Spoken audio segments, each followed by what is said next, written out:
Good morning. आपके अपने YouTube channel में आपका हार्दिक स्वागत है। आज 21 मई को आतंकवाद विरोधी दिवस है। तो इस दिवस पर हम सब ऐसी कामना करते हैं कि देश दुनिया आतंकवाद से मुक्त हो।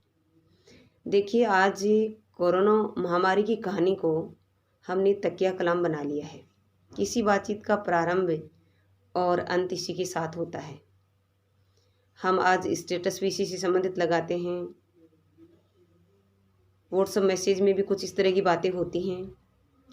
लेकिन आपने कभी सोचा हो तो क्या आतंकवाद किसी संक्रमित रोग से कम है?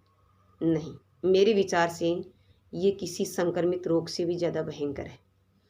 क्योंकि किसी संक्रमित रोग का इलाज कुछ समय बाद हो सकता है, लेकिन आतंकवाद का इलाज आज तक भी पूर्णतः नहीं हो सका है।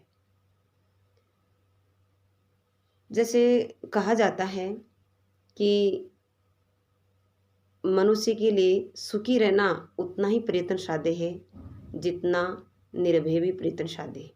यानी मनुष्य जिस प्रकार सुख साधन जुटाने के लिए जी जान से जुटा हुआ है, उसी प्रकार यदि निर्भय रहने के लिए वो जी जान से जुटे तो निर्भय भी रह सकता है।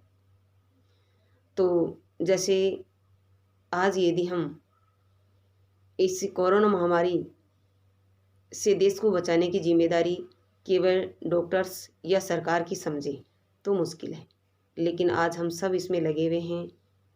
सब देश को इस महामारी से मुक्त करने में लगे हुए हैं।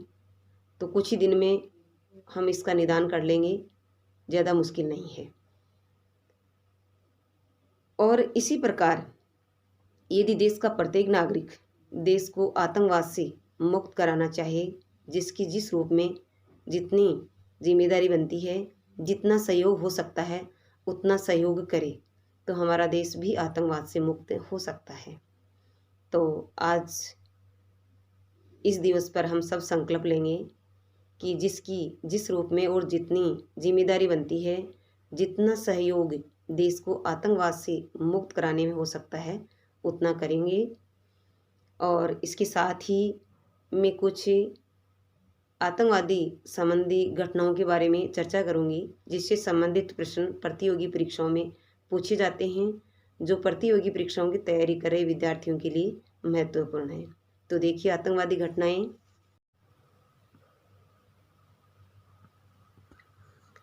तो आतंकवादी घटनाओं में आप पहली घटना देखेंगे मुंबई सीरियल ब्लास्ट, जो 12 मार्च 1993 को हुआ था और 257 लोग मारे गए थे।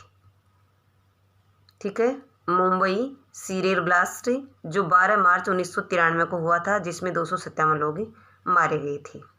इसके बाद कोयम्बटूर धमाका हुआ था, जो 14 फरवरी 1998 को हुआ था और 60 लोग मारे गए थे। इसके बाद जम्मू कश्मीर विधानसभा पर हमला हुआ था, जो कब हुआ था? 1 अक्टूबर 2001 को हुआ था और 38 लोग मारे गए थे। उसके बाद भारतीय संसद पर हमला हुआ था। कब? 13 दिसंबर 2001, जिसमें 6 पुलिसकर्मी और 3 संसद भवन कर्मी मारे गए थे। इसके बाद अक्षरधाम मंदिर पर हमला हुआ था, जो कब हुआ था? 24 सितंबर 2002 को, जिसमें 31 लोग मारे गए थे। इसके बाद दिल्ली सीरियल बम ब्लास्ट हुआ था। कब हुआ था? 29 अक्टूबर 2005 में हुआ था, जिसमें 63 लोग मारे गए थे। उसके बाद मुंबई ट्रेन धमाका हुआ था, जो कब हुआ था? 11 जुलाई 2006 को, जिसमें 210 लोगों की मौत हो गई थी।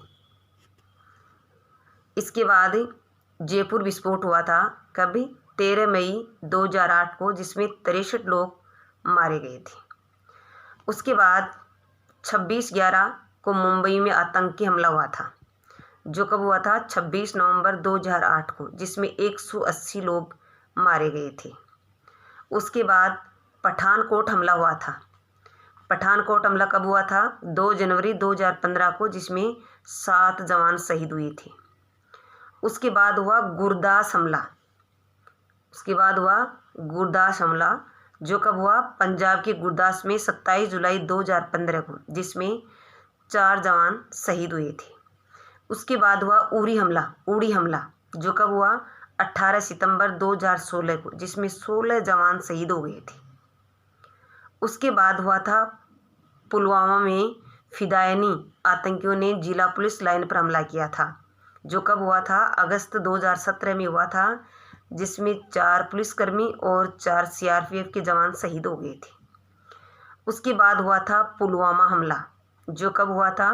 14 फरवरी 2019 को, जिसमें 45 भारतीय सुरक्षाकर्मी मारे गए थे। धन्यवाद।